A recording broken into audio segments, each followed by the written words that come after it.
finally, the proper question. Where are you going for dinner tonight, and what are you going to have? I don't know. That's up to Elon. What do you have normally? What, eggs, chips, curry, black pudding, Thai? Yeah. We like any food, yeah. No, Elon right now is sleeping at the Starbase. He's been up all night. He always is. So we're going there later, and then, we'll probably find... I never query where we go to these days, I just say, yeah, it's fine. Yeah. And he pays, so... Really good. Yeah. And my son Kimmel is here as well, so Kimmel is a cordon bleu chef, so we'll probably go somewhere good. Nice. Well, have a lovely evening. Tell him we're big fans, and if he's at a loose end one evening, we'd love to get him on the show.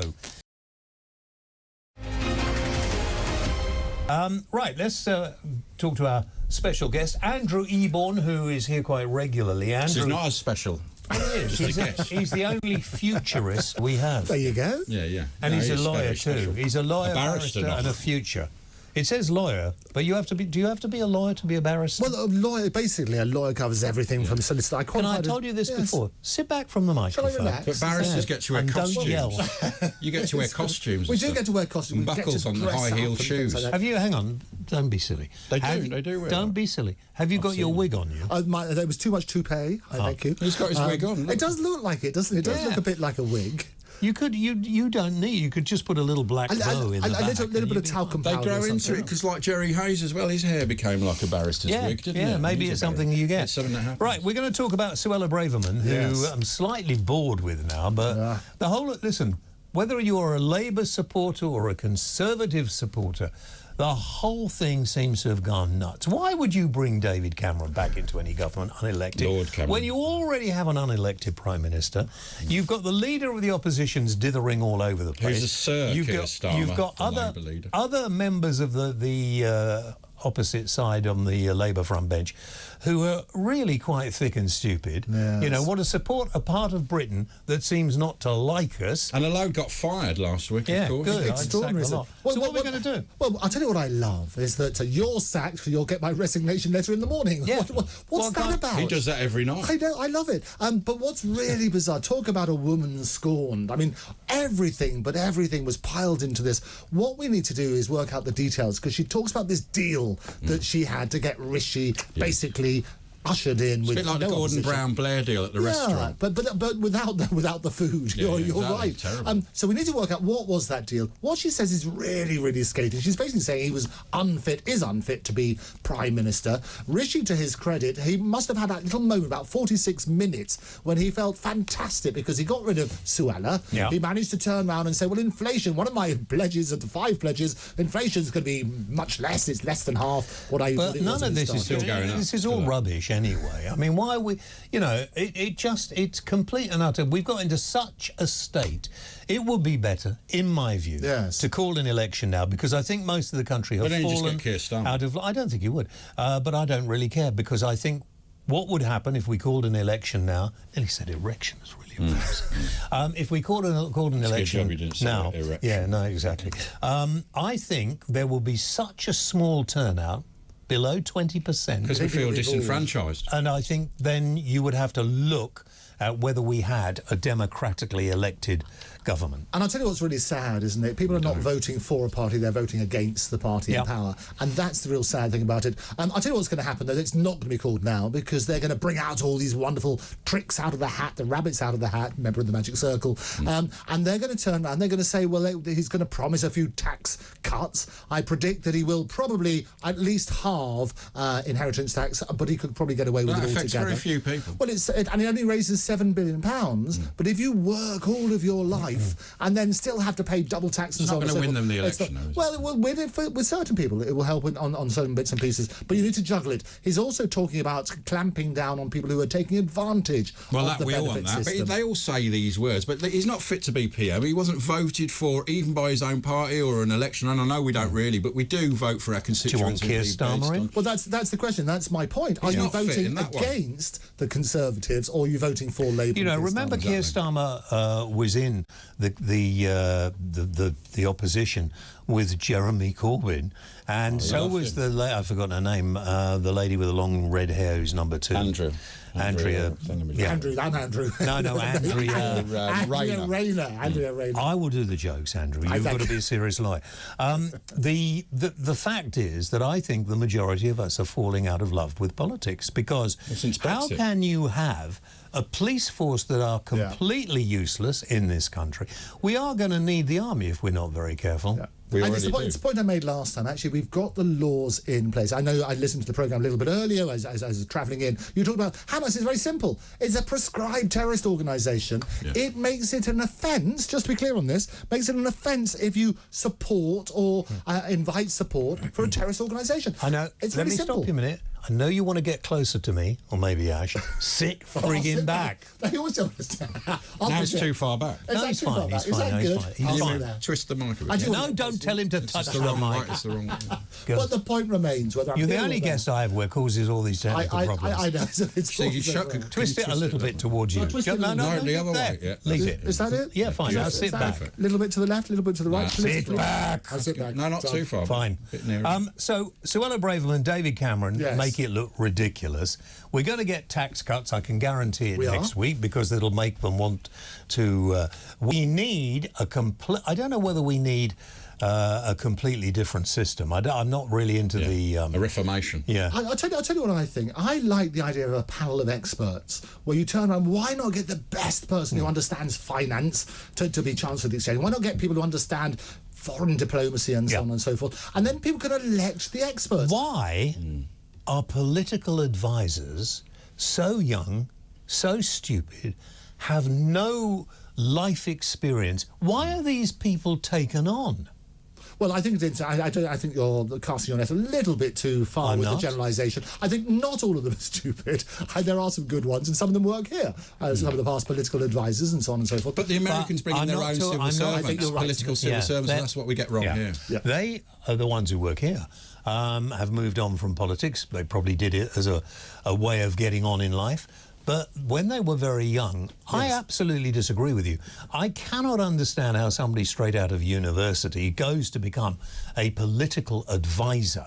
They have no flipping world experience. And you don't get people from the John Major, Thatcher. They were from sort of grammar schools. You don't get that now. They're from the higher, the private schools. You do need experience, and you need people who've got experience of business to be able to advise on the business side. It's now a career. Exactly. So this is why about my panel of experts and people effectively. That's what I would propose. I think that's a good idea. But that's like the COVID experts. Look at what they ended up doing. No, but they weren't experts. Sometimes they're too expert, and people just follow whatever they do. People rely on the experts too much, and they blame the experts. Yeah, exactly. What you need to look at, and this is why I think the principle is there. You can elect the experts. They can talk about their levels of expertise. You say this is what they're specialist in, and then they have a proper democracy on that sort of basis. And then surround themselves with people who can add to that expertise, because they can make sure you get differing views and so on and so forth. I mean, obviously Rishi Sunak has got no idea of public feeling. I mean, when we mention Suella Braverman, a lot of people seem to support her, a lot of people, but a bunch of dusty old MPs wanted her out, and he caved into them. Well, the trouble is, and he did this deal. So this is why I think, firstly, I think Braverman is not very brave on this particular one. People liked her, though, what she was saying, anyway. They liked her because she was forceful, and she said this. She had a bit of a Thatcher about her. Oh, she did, a little bit. Not enough. But not enough, you're right. I think, and also it was wrong for her. I tell you it was wrong. I absolutely agreed with a lot of what she said in her letter to the Times, but when people say she be sacked, she's there to do a job and represent a certain thing, and I think she needs to do that job within. She's the Home Secretary, though. Why, moving on, why would you bring back David Cameron, who was one of the most... Well, he was a Remainer for a start. There was some nefarious dealings at the end. Do you remember? No, you don't, because I interviewed him. Yeah, I do. And he had to come in to be interviewed because he couldn't stay up late when the show was on late. He had a son, didn't he? His son was quite had a sick, family and had to go back. And I said, so when you and he'd been elected, and it was before he got in. I said, so when you're in Downing Street, are you going to say 5 o'clock? I'm sorry, I'm going back home. And he didn't really want to answer. And he had his ridiculously stupid advisor in there, was going, shh. Oh, really? I said, well, I'm recording this interview because you couldn't be bothered to come in later. And I am not going to be shushed by you or anyone else. They shouldn't be shushed. And they should also be prepared. This is what I find extraordinary. And when Suella turns around and say, well, if Rwanda's not going to work, and I tell you it wasn't going to work because of the current legal system. They knew, didn't they, though? They knew, absolutely. And they know now this isn't going to work. It's before the election. And this is definitely not going to work before the election. As I predicted, not a single plane is going to take off there. And it's cost £140 million so far. It's crazy the amount of money. Why should we pay pay tax? Why should we pay tax? They'll come and get you and arrest you if you don't. That's why. There are other aspects and other services which cover tax. But I do think, looking specifically at Rwanda, you turn around on that sort of basis, and what Suella said, there was no plan B. So what should have happened is Rishi should absolutely have turned around and say, this is what we're going to try and do. And they're looking now at possibly doing this and possibly doing that. So if I was Prime Minister, yes, I brought you in as my advisor. Best thing you've ever done. Probably. We'll see when I tell you what I'm going to do. Inside the tent, urinating out, then outside urinating into the tent. So, right. Double-sided. Andrew. Yes. I've called you into the office today. Yes. Because I'm taking minutes. Yeah, you take minutes, okay, but not loudly. I've called you in the office today. This is my chief personal advisor. Yes. Good evening. And I have made a decision. We cannot carry on. The British people are furious with these people flocking to this country, coming here and then behaving as if, some behaving that they didn't like the accommodation we were giving them, they didn't like the food we were giving them, and the Wi-Fi was too slow. I've had enough of it. Yes. So all these people I am going to arrange to be shipped back, we've got 100,000 odd, put into boats, taken over to France, whether they like it or not, and that's where they came from. I'm going to dump them out on their shore. I'm also instructing, I've just been talking to the head of the Navy, and I'm going to have a couple of patrol boats. I'm going to have. Is it still pretend, or have you've done this? Shut up. This and is I am going to have the patrol boats up and down the channel, and as soon as we find, because we've got drones with cameras in and we can scan the whole lot, as soon as we find boats heading this way illegally from France, because they're not running from anything in France, they're quite safe over there, except the French don't want them either. And I'm going to make sure they go back into French waters and go back. I'm not going to. I'm going to try and keep them all safe. Yes. But I am defending my nation, and we are being invaded. Don't go on, any of you. Oh no, we're not being invaded. These people are all coming from terrible places. These people France, are all I mean, men it's pretty bad, but... of a military age. There's some families, but very few. They're coming to this country. If their own country is in the shockingness, then surely if they were decent people, they'd stay there and help them get out of it. How would you decide? You mentioned that some of them might be legitimate and some of them, as you say, and maybe families and so on and so forth. If you're coming in a rubber boat... Yes. You're breaking the law. If you've thrown your documents away, that's already a disqualification. And we're going to slow down the other. We need certain people because we're running out of young people in this country. I know that. But I am not having any more of this boats landing on our shore, being picked up, charities going, oh, these poor people, give them this and that. They're not going to come here anymore. I'm going to use the Navy. I've instructed the Navy. You, as my lawyer, need to give me... he's a lawyer as well as a encompassing.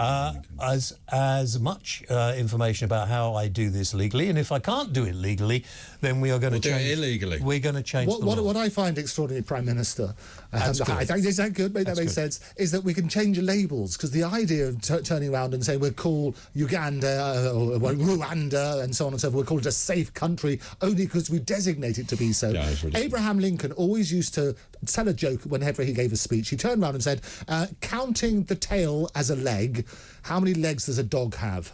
5. Well, no, because you can't count the tail as a leg. And people would roar in laughter. I thank you. It's an Abraham Lincoln thing. Okay. So just calling it safe doesn't make it safe. You can't reclassify things. Well, the fact is, I am not allowing the invasion of the United Kingdom anymore. And the Prime Ministers before me have done... National security. You're allowed to on national security grounds. Ignore any conventions. And I'm not sending them to Rwanda or anywhere else, and I want the money back. And they're going back to France. The French are letting them in. That's your problem, OK? That's your problem. You sort that out. So we are not having them Let's take the ECHR, let's unbind it from our laws. It's not even enshrined on the EU's laws. And that's what they're saying. They're going to get rid of that sort of stuff. But your proposal, Prime Minister, is you're going to get them back safely. You're going to make sure that those who have a legitimate cause, you'll make sure there is a sensible way of dealing with them. How would you deal with them, Prime Minister? How would I deal with what? With the people who legitimately want to come here or legitimately... I'm not talking about that at the moment. I'm talking about the people who are coming in. People who are coming illegally, and you'll send them back safely. Every single person who comes in one of those boats comes here illegally. And if we find people in the backs of lorries and find people wandering around the streets, find people in the black economy that are not to be here, they will be deported back to either country, because I'm getting sick of it. And don't Should be the first safe country you get to. Don't tell me I can't because I'm the Prime Minister. No, we'll find laws to help find a way. You shouldn't be able to pick and choose what country you want. Oh, I want to live there, get the brochures. Is silly Rishi... Yes. I had a bit of respect for him or whatever. Yes. And he said, we might take us out of the... Not might... Not eventually. Be assertive. Monday morning, He's not got it. Letter goes into the European Court of whatever we want to get out of, and we leave. Yeah. So and we start. I'm getting the Navy in Monday. They're going to send a couple of frigates. They're going to go up and down the channel. We're going to have a lot of drones out there. Absolutely. And you will get on very well internationally with potentially the next president of the United States. I will. Donald has made it very clear what he's going to do for all the people who supported Hamas. Good man. And he's going to look at what they say in these student outlets and so on and so forth and backdate it, and he's going to send them all away. That's what we should be doing. Listen, we are also getting a lot of people coming here under a student visa, bringing their families, and then after they've gone through university, because we pay them they pay us quite a lot, we are then allowing them to stay. It's not going to happen. It's not going to happen. What I love... Navy, stand by. Absolutely. What I love, Prime Minister, is that you're standing there, you're very firm on your principles, which is great, because so many people... The trouble with politicians these days, they're in the business of getting re-elected. So it's very short-termism, as opposed to looking at what is the benefit for the society. That's where China have the advantage. Back to reality. Yes. Back to finish this off. I like that reality. I think that reality would do well. Yes. I wish I was a bit younger, and I probably so what you just said isn't happening. Take the notes and shut up.